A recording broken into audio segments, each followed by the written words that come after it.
Hi, welcome everybody. Tim McLean here with another ski tip, and I'm joined today by Bodie. He's one of our guides. You may remember him around the lodge, and he's a stand-up paddleboard instructor, and he's going to give us some helpful insight into how the sport of stand-up paddleboard can be used for training and for fitness for skiing. First, I want to talk to Bodie a little bit about what the boards and some differences in the boards, and then we'll go down to the water and do some practice as well. So, Bodie, I see a bunch of different boards here.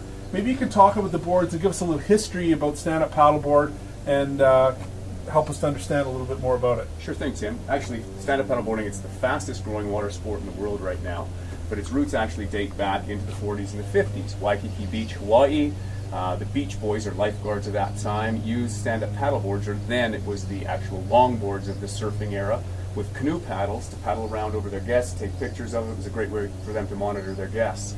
Fast forward 25, 30 years, and all of a sudden we've got the fastest growing water sport in the world. So they do look like a traditional surfboard. Planing hull style stand-up paddleboard operates very much like an oversized surfboard. Tend to be the most popular models right now.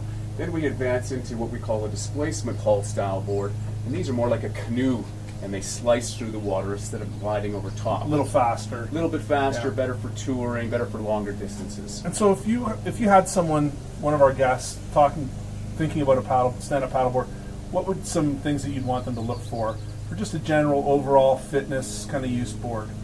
Best all-around board is going to start out. So you want something that's stable first and foremost, something around 30 inches wide, something about 4.5 to 5 inches thick. It's going to provide a nice stable platform, but still be challenging enough to help get those fitness benefits. And from there, sort of see, it's just like our skis, Tim. You know, we sort of feel around and we build our quiver up. But it's great to start with a good all-arounder, all-mountain ski, sure, and then diverge into the various niches. Great, thanks. We're going to head down to the water now. We'll talk about some different things that you can do on the stand-up paddleboard and how we can relate that to skiing. We're down here on the water now, and we've added a demonstrator. Everyone will remember lead guide Ron Betts. So we're on the water here with Bodie, and we're going to talk a little bit more about how we can use some of the stand-up paddleboard techniques and fitness stuff to translate to skiing. First, Bodie's going to talk a little bit about stance and balance and how that relates to our ski stuff. So Bodie, go ahead with stance and balance here. Well, as you well know, Tim, and all of us, it's one of the foundations for skiing and skiing technique is stance and balance. And stand-up paddleboarding is actually an incredible fitness modality to enhance that and to train. A lot of people think it's all upper body and core, which it is, but there's also great isometric balance required from your thighs. So being able to balance the board laterally, side to side, in a variety of different conditions, and challenging conditions, and even by moving around on the board, is really helping those proprioceptive muscles and subsequently going to benefit our skiing. You look like you're in that kind of athletic stance, the typical stance for all sports. Absolutely. When we teach to have ankles bent, knees bent, shoulders tracking over top of our knees, weight slightly forward. That way we're engaged in the core, and it allows us to paddle with a tremendous amount of power from the nose of the board to our feet. You just mentioned core, and I wanted to talk a little bit about that as well.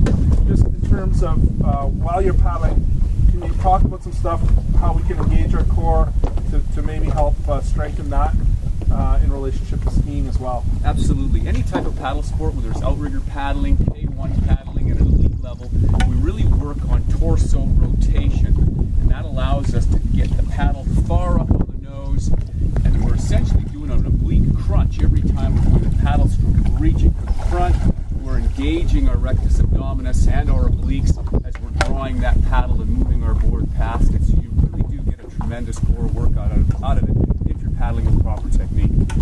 So we've talked about stance and balance and core. Let's talk a little bit just about basic fitness and how we can train. I know some people may not have used the paddleboard before, stand-up paddleboard before. So starting off just in general, some fitness, and then what we could aspire to once we get on the board for a few days or a few weeks. From a fitness standpoint, it's tremendous. I'm almost 49 years old. I've been a runner my entire life. The joints are starting to get sore. The beauty of stand-up paddleboarding is it's non-impact. It's not even low impact, it's no impact.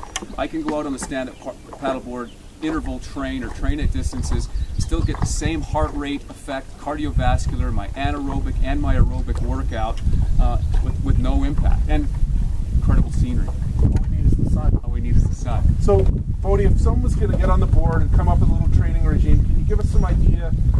Let's say a Monday, Wednesday, Friday, morning paddle. What's some stuff that they could do? Absolutely. Always start out with a warm-up, get out on the water like we do with any sport that we're doing, Tim. I get out for a 10-minute warm-up, then I do some interval training. So I'll go out, I'll do 100 strokes as hard as I can. I'll rest for 30, I'll continue with 100, and continue to build on that until you're doing 100, 150, reducing the amount of rest and increasing the amount of intensity, and that will really work ourselves from a cardiovascular standpoint. Great.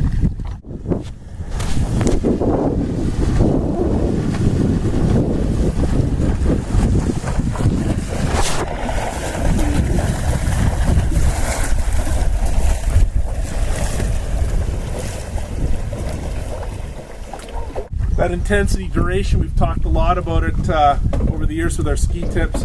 We really now just need the sun, and we need to see if Ron can swim. Thanks, everybody. I hope that this session's been informative. I want to thank Bodie and Ron for being here, and look forward to seeing you in the mountains. Thanks very much.